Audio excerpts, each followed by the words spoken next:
T20 world cup இன்றைக்கி பார்த்தீங்க west Indies India மேட்ச்சில் இந்தியா கேப்டன் வந்து டாஸ் வின் பண்ணி நாங்கள் பவுல் பண்ணுறோம். நாங்கள் என்னடா டிசிஷன் எடுத்திருக்காரு அப்படின்னு நம்ம நினச்சோம். பவுலிங்கும் ஒன்றும் அந்த அளவுக்கு வந்து அந்த பேட்ஸ்மேனுக்கு எதிராக வந்து எடுப்பட்ட மாதிரி தெரியலை. இருந்தாலும் பும்ரா தன்னுடைய நேச்சுரலான கேம் என்னவோ அதை வந்து இன்றைக்கி விளையாண்டார்.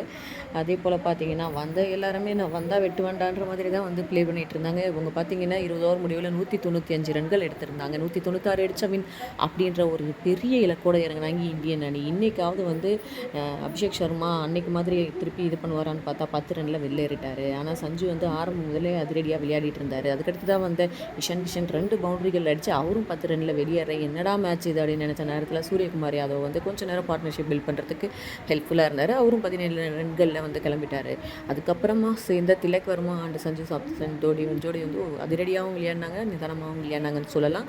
அதுக்கப்புறமா நம்ம சேட்டன் வந்து 50 வந்து இன்றைக்கி பதிவு செஞ்சார். அதுக்கப்புறமா பார்த்திங்கன்னா திலக் வர்மாவும் வந்து அவுட் ஆகி வெளியேற 27 ரன்களில் பாண்டியா வந்தார்.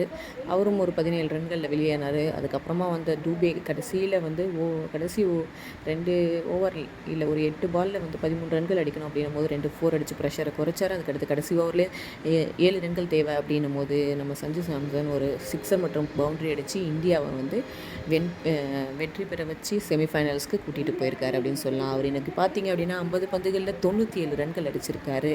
அவர் வந்து அவருடைய 100க்காக விளையாடல, டீமுடைய வெற்றிக்காக விளையாடிருக்காரு அப்படின்றது தான் வந்து நமக்கு இது மூலயமா தெரிய வருது. So kudos to Sanju Samson, அவர் கிடைச்ச வாய்ப்பை அவர் தக்க வச்சுக்கிட்டாரு. அபிஷேக் சர்மாவோட நிலைமை என்ன நம்ம அடுத்தடுத்த மேட்ச்சில் பார்த்தா தான் தெரியும். ஸோ அடுத்த அப்டேட்டோட வரும் நம்ம சேனல் சப்ஸ்கிரைப் பண்ணுங்கள்.